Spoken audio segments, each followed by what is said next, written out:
Hello everyone, welcome again to fine art study. आज जो KVS का एग्ज़ाम था, आई होप कि आपका एग्ज़ाम अच्छा गया होगा। जिन्होंने भी एग्ज़ाम दिया है और जिन्होंने एग्ज़ाम नहीं दिया वो क्वेश्चन ज़रूर देखें, जो तैयारी कर रहे हैं आगे एग्ज़ाम्स के लिए।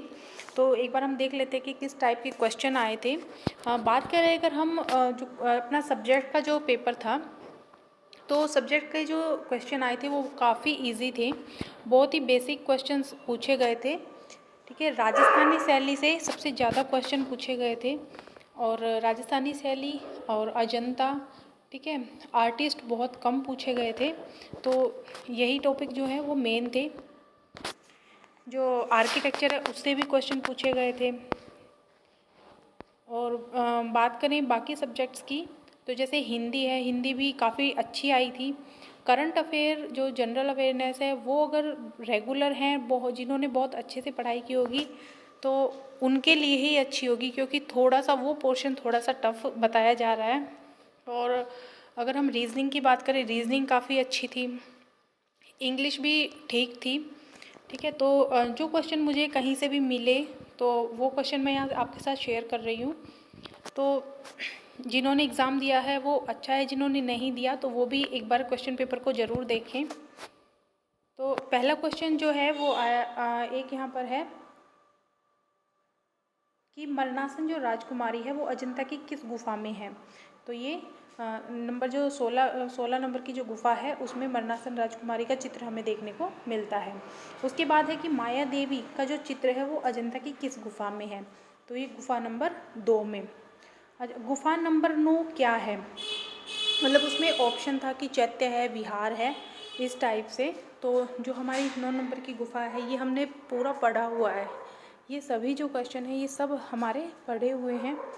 तो 9 नंबर की गुफा हमें पता है कि ये एक चैत्य गुफा है। जो चैत्य गुफाएं कौन कौन सी हैं, तो 9, 10, 19, 26 और 29।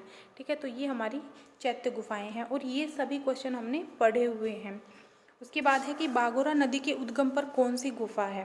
तो अजंता, ये बहुत ही बेसिक क्वेश्चन है। जब हमने अजंता किया था तो सबसे पहले ही आप देखेंगे कि लाइन टू लाइन ये जो है ये उसमें हमने दिए हुए हैं।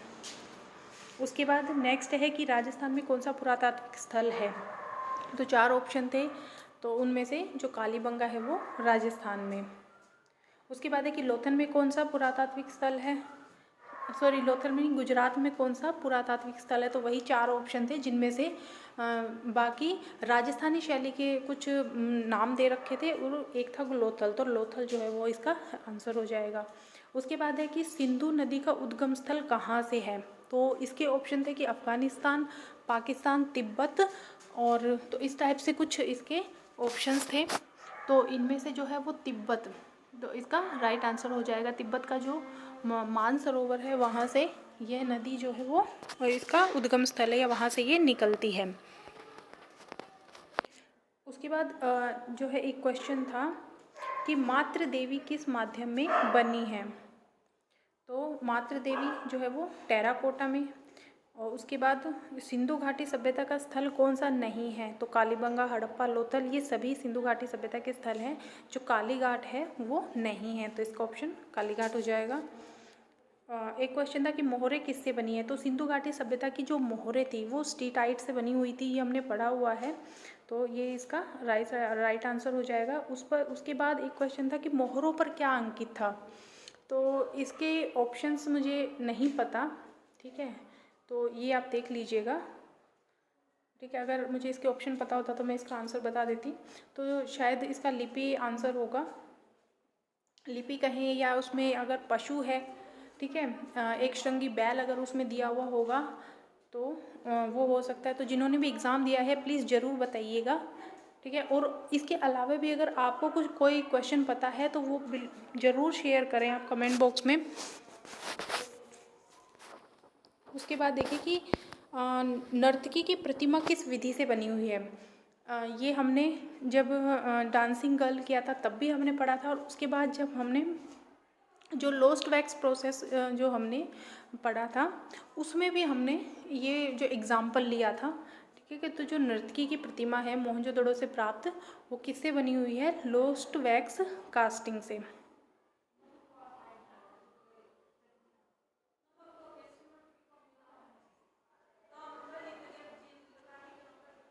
तो ये लोस्ट वैक्स कास्टिंग जो विधि है उससे ये बनी हुई है। उसके बाद एक क्वेश्चन था कि मानव धड़ क्या है? जो हड़प्पा से हमें मानव धड़ मिला है, मेल टोर्सो जो मिला है वो क्या है? तो उसमें कुछ इस टाइप से ऑप्शन थे कि वो आकार में नॉर्मल से छोटा है, नॉर्मल से बड़ा है, या रियलिस्टिक है, ठीक है, या फिर बिल्कुल मतलब अनघड़त है। तो इस टाइप से कुछ उसके ऑप्शंस थे। उसके बाद नेक्स्ट है कि सिंधु सभ्यता की 2500 से 1800 की अवधि किसके अनुसार है? तो मार्टिन व्हीलर, या फिर जो कार्बन डेटिंग है उनके अकॉर्डिंग, या जो जितने भी पुरातत्वविद हुए हैं उनकी अकॉर्डिंग। तो इस टाइप से कुछ ऑप्शंस थे। तो देखिए इनमें इसका मैं एग्जैक्टली नहीं बता सकती, तो अगर आपको पता है आप इसका ज़रूर बताएं। अब देखते हैं कि KVS इसका क्या जो आंसर है वो मानता है, क्योंकि जब हमने पढ़ा था तो उसके अकॉर्डिंग सब बुक्स में आपको भी पता है सब जगह अलग अलग थोड़ा बहुत इधर उधर देखने को मिलता है। एग्जैक्ट जो टाइम डेट तो ये सब चीज़ें इतिहास के बारे में बहुत कम मैच होती हैं, ठीक है ना। तो उस हिसाब से अब देखते हैं कि KVS इसका क्या आंसर देता है। तो हो सकता है कि इसका आंसर मार्टिन व्हीलर हो, क्योंकि मार्टिन व्हीलर का जो समय है वो 2500 से 1500, ठीक है। तो वो 2500 से 1500 के आसपास था।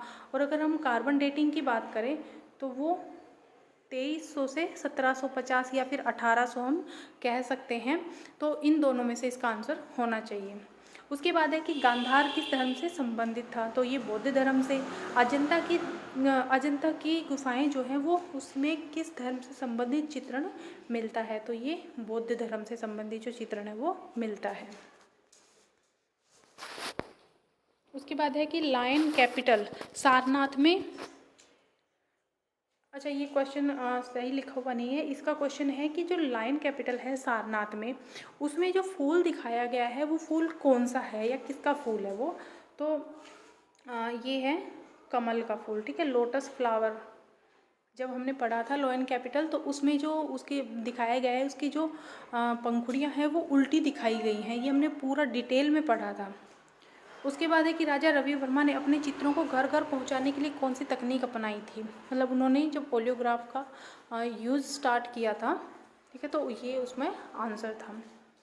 उसके बाद नेक्स्ट है कि राजा रवि वर्मा ने किस माध्यम में कार्य नहीं किया? तो ऑयल, ओलियोग्राफ। तो इस टाइप से कुछ ऑप्शंस थे, तो फ्रेस्को इसका आंसर हो जाएगा। कुतुब मीनार से 4-5 क्वेश्चन देखने को मिले थे, ठीक है। तो कुतुब मीनार की सबसे पहले तो लंबाई पूछी गई थी कि लंबाई कितनी है।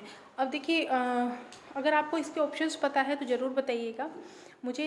इसके ऑप्शन एक तो 234-35 मतलब इसके अराउंड ही कुछ देखने को एक तो मिला था, ठीक है। एक 400 के आसपास कुछ था, 434 या 424 मतलब इस टाइप से कुछ था, ठीक है। एक था 100। तो इसका जो मोस्ट नियर बाय है वो हो जाएगा 234। मोस्टली जगह पर जो इसकी लंबाई है वो अगर हम फिट में देखें तो हमें 239 या फिर 238 जो है वो देखने को मिलती है। तो इसके अगर हम बिल्कुल आसपास जाएंगे तो हमारा जो 234 है वही आंसर ठीक होगा। उसके बाद है कि कुतुब मीनार से कौन संबंधित है? तो वहाँ पर 4 जो दिल्ली सल्तनत के जो शासक थे उनका नाम दिया गया था, ठीक है। तो जो कुतुबुद्दीन ऐबक है वो इसका आंसर हो जाएगा। उसके बाद है कि कुतुब मीनार की आकृति में कौन सा ज्यामितीय आकृतियों का प्रयोग हुआ है? तो इसका आंसर आप देख लीजिएगा, क्योंकि मुझे इसके ऑप्शंस नहीं पता। वैसे आपको भी पता है कि जो गोल है एक तो गोल हो जाएगा इसकी आकृति, ठीक है। तो इसका आप देख लीजिएगा आंसर। उसके बाद है कि गोल गुंबज कहाँ है? बहुत बेसिक क्वेश्चन है, सबको पता होगा, बीजापुर में। उसके बाद राजस्थानी शैली से काफ़ी क्वेश्चन देखने को मिले थे कि मारो रागनी किस शैली से संबंधित है? तो मेवाड़ शैली से संबंधित है और साहबदीन जो है वो इसके द्वारा बनाया गया था। इसका अच्छा ये जो क्वेश्चन है ये। उसके बाद है कि बनी ठनी का चित्रकार कौन था? बनी ठनी से 3 शायद क्वेश्चन 2 से 3 क्वेश्चन देखने को मिले थे। किशनगढ़ शैली के 3 क्वेश्चन देखने को मिले थे कि बनी ठनी का चित्रकार कौन है, जो कि निहाल चंद। कोटा में कौन से विषय पर चित्रण हुआ? ये शायद रागमाला इसका आंसर होगा। बाकी अगर आपको ऑप्शंस पता है तो कमेंट में ज़रूर बताइएगा। और इन क्वेश्चंस के अलावा अगर प्लीज़ आपको जितने भी क्वेश्चन पता है, जिन्होंने भी एग्ज़ाम दिया है, वो कमेंट में ज़रूर बताएं। उसके बाद है कि बनी ठनी किस शैली में बनी थी? जो बनी ठनी की पेंटिंग है वो किस शैली में बनी थी? तो ये किशनगढ़ शैली, राजस्थान शैली में बनी थी, जो भी ऑप्शन में होगा। और निहाल चंद के द्वारा ये बनाई गई थी। एक पूछा था कि किशनगढ़ शैली किस शासक से संबंधित थी, या किशनगढ़ में कौन से शासक थे, या इस टाइप से कुछ क्वेश्चन था। तो सावंत सिंह जो है वो इसका आंसर हो जाएगा। उसके बाद नेक्स्ट है कि चौगान प्लेयर जो पेंटिंग है उसमें जो उन्हें खेल खेलते हुए दिखाया गया है वो कौन सा खेल है? तो पोलो जो है वो इनका खेल हो जाएगा। ये सभी क्वेश्चन हमने पढ़े हुए हैं, बहुत बेसिक क्वेश्चन है, ठीक है। तो जिन्होंने भी अभी जाने से पहले 4-5 दिन पहले भी अगर 2-2 4-4 मिनट के वो वीडियो देखे होंगे, उनके ये सभी क्वेश्चन सही किए होंगे। उसके बाद है नूरुद्दीन किस शैली से संबंधित है? तो ये बीकानेर शैली से संबंधित है। भारत राम मिलन जो है वो किसका चित्र है? इसी पेंटिंग से 2 क्वेश्चन आए थे, एक ही पेंटिंग से। तो भरत मीट्स रामा एट चित्रकूट। तो ये जो चित्र हैं ये गुमान के द्वारा बनाया गया था, जो कि जयपुर शैली का है। उसके बाद एक क्वेश्चन था कि भारत राम मिलन में कितनी आकृतियां हैं? ये हमने पढ़ा था अभी 2 दिन पहले ही, शायद, हाँ 2 दिन पहले ही, कि इसमें 49 से 50 जो है वो जो फिगर्स हैं, ह्यूमन फिगर हैं, वो हैं। तो यहाँ पर जो ऑप्शंस थे वो थे 20 से ज़्यादा, 30 से ज़्यादा, 40 से ज़्यादा, या 50 से ज़्यादा, ठीक है। तो 50 से ज़्यादा तो नहीं है उसमें फिगर, 40 से ज़्यादा उसमें फिगर हैं। तो यहाँ पर जो हमारा आंसर हो जाएगा वो हो जाएगा 40 से अधिक। उसके बाद है चांद बीवी किससे संबंधित है? तो ये गोलकुंडा से संबंधित है। देखिए क्वेश्चन थोड़ा सा इधर उधर, जो क्वेश्चंस की लैंग्वेज है वो इधर उधर हो सकती है, ठीक है, क्योंकि मुझे एग्जैक्टली नहीं पता। तो लेकिन क्वेश्चन यही आए थे, जब आंसर की आ जाएगी उसके बाद आप देखेंगे क्वेश्चन यही थे, ठीक है। लैंग्वेज थोड़ी सी इधर उधर हो सकती है। उसके बाद है कि पार्थ सारथी किसकी कृति है? तो ये एक कुछ ऐसा क्वेश्चन था कि अवनींद्रनाथ टैगोर के कौन से शिष्य थे जिनके द्वारा पार्थ सारथी जो चित्र है वो बनाया गया था, इस टाइप का कुछ क्वेश्चन था। तो बेसिकली जो पार्थ सारथी कृति है वो नंदलाल बोस के द्वारा बनाई गई। उसके बाद है कि हरिपुरा अधिवेशन में किस विषय पर चित्रण हुआ? तो हरिपुरा जो अधिवेशन है उसमें इसके ऑप्शंस मुझे नहीं पता अगेन। तो इसमें जो दिनचर्या है वो इसका आंसर हो जाएगा शायद। इसको आप एक बार कंफर्म कर लीजिएगा। उसके बाद है कि जो 4 कलाकारों के नाम दिए गए थे कि इनमें से किनका जन्म हंगरी में हुआ था? तो अमृता शेरगिल का जन्म जो है वो हंगरी में हुआ था, बुडापेस्ट में। उसके बाद है कि बीकानेर शैली के चित्रों पर मुगल प्रभाव क्यों है? तो इसके ऑप्शंस कुछ ऐसे थे कि वहाँ पर मुगल चित्रकार थे, या वो मुगल शैली में वहाँ पर काम होता था। तो इस टाइप से कुछ उसमें ऑप्शंस थे। उसके बाद एक क्वेश्चन है कि संथाल परिवार जो है वो किसने बनाया था? रामकिंकर बैज ने। नर्तकी की मूर्ति कहाँ संग्रहित है? ये जो नेशनल म्यूजियम न्यू दिल्ली में, ठीक है। जो चिल्ड्रन है सोमनाथ होरे द्वारा बनाया गया जो है वो किस विधि में बनाया गया है? तो ये एक ग्राफिक प्रिंट है।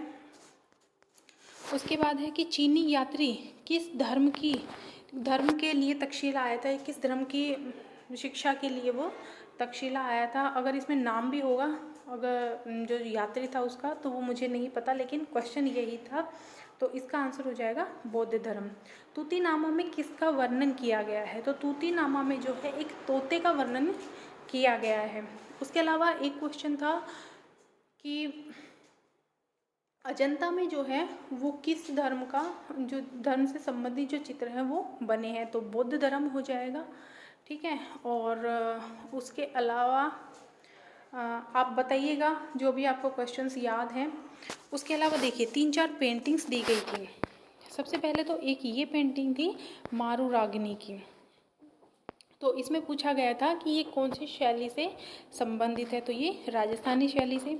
उसके बाद एक इस टाइप का कुछ चित्र दिया गया था कि ये जो चित्र है, ठीक है, तो ये इनमें से किस सभ्यता से संबंधित है। तो सिंधु घाटी जो इंडस वैली जो सभ्यता है, इंडस वैली सिविलाइजेशन, तो उससे ये संबंधित है, तो उसका इसका राइट आंसर हो जाएगा।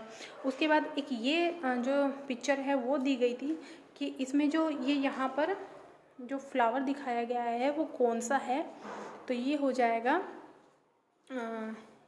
लोटस का फ्लावर हो जाएगा। और एक फ्लावर का क्वेश्चन एक और भी था, ठीक है, तो वो आप बताइएगा कमेंट में कि एक फ्लावर का क्वेश्चन और कौन सा था, उसमें भी आंसर लोटस ही था।